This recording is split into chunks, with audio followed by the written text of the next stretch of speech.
സുഹൃത്തെ, ഒരു നിമിഷം നിങ്ങൾ എൻ്റെ വീഡിയോ സ്കിപ്പ് ചെയ്യരുത്. ഒരു പ്രധാനപ്പെട്ട വിഷയമാണ് എനിക്ക് നിങ്ങളടുത്ത് പറയാനുള്ളത്. നമ്മൾ പലരും വ്യത്യസ്തങ്ങളായ വിഷയങ്ങളിൽ റീൽസ് ചെയ്യുന്നവരാണ്. ചിലതൊക്കെ അതിരുവിട്ട് പോകലുമുണ്ട്. അതിൻ്റെ എല്ലാം ദുരവസ്ഥ നാം ഇപ്പോൾ അനുഭവിച്ചുകൊണ്ടിരിക്കുകയാണ്. ഞാൻ പറഞ്ഞത് ശരിയല്ലേ? നിസ്കാരത്തെ പോലും തമാശയായി കാണിച്ചുകൊണ്ട് നമ്മളൊക്കെ വീഡിയോ ചെയ്യുമ്പോൾ ഒരാൾ നിസ്കാരമില്ല എന്ന് വാദിച്ചാൽ അയാൾ ഇസ്ലാമിൽ നിന്ന് പുറത്തായി പോയി. അതുപോലെ തന്നെ ഒരാൾ നിസ്കാരത്തെ നിസാരവൽക്കരിച്ചാൽ തമാശ രൂപേണ കളിയാക്കി അതിനെന്തോ ഒരു കോമാളിത്തരകമായി കാണിച്ച് സമൂഹത്തിന്റെ മുമ്പിലേക്ക് നാം അവതരിപ്പിക്കുമ്പോൾ ഒരു രസമായിരിക്കും അല്ലേ? ചിലപ്പോൾ നിങ്ങളുടെ ഈമാൻ തന്നെ, ഇസ്ലാം എന്ന പവിത്രമായ ദീൻ നിങ്ങൾക്ക് നഷ്ടപ്പെട്ടു പോകാൻ തന്നെ അതൊരു കാരണമാകും. തമാശയൊക്കെ നല്ലതാ, അതിര് കടന്നാൽ അമൃതും വിഷമാണ്. കൂട്ടുകാരെ, നിങ്ങളെ കളിയാക്കിയതല്ല കേട്ടോ. നിങ്ങൾ അറിഞ്ഞുകൊണ്ട് ഒരിക്കലും ചെയ്യില്ലെന്ന് ഈ മുത്തഅല്ലിമിന് അറിയാം.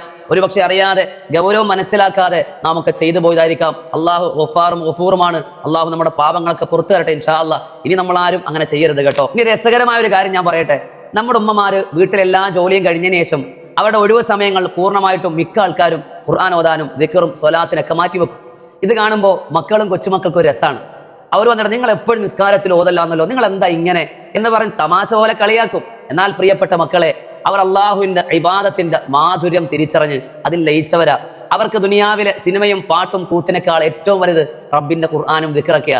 ആ മാധുര്യം അറിഞ്ഞവർക്കേ അത് മനസ്സിലാക്കാൻ പറ്റൂ. അവരവരുടെ വഴിക്ക് വിട്ടേക്ക്, അവരവരുടെ ആഖിറം പണിഞ്ഞുകൊണ്ടെടുക്കുക. ഇതൊക്കെ മനസ്സിലാക്കണമെങ്കിൽ നാം ഒന്ന് മരണപ്പെട്ട് നാളെ മഹ്ശറ വരെ എത്തണം. അപ്പൊ കാണാം, ഈ മാറിയിരുന്ന ഉമ്മമാരൊക്കെ ഇല്ലേ, അവർ റബ്ബിന്റെ അടുക്കലേക്ക് ഇങ്ങനെ സ്നേഹത്തോടു കൂടി ഓടിച്ചെല്ലും. അവർക്ക് അള്ളാഹു അർശിന്റെ തണൽ നൽകും ഇൻഷാ അല്ലാ.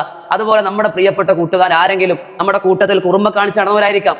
അവർ അതിനൊക്കെ മാറി നന്മയിലേക്ക് എത്തുമ്പോൾ ദയവ് ചെയ്ത് നിങ്ങൾക്ക് മാറാൻ മനസ്സില്ലെങ്കിൽ, നിങ്ങൾക്ക് അതിലേക്ക് വരാൻ താല്പര്യമില്ലെങ്കിൽ വിട്ടേക്കുക. പക്ഷെ വരുന്ന കൂട്ടുകാരെ നിരുത്സാഹപ്പെടുത്തരുത്. അവരെ ഒന്ന് പ്രചോദനം ചെയ്ത് അവരെ ഒന്ന് ഉയർത്തിക്കൊണ്ടുപോവാ.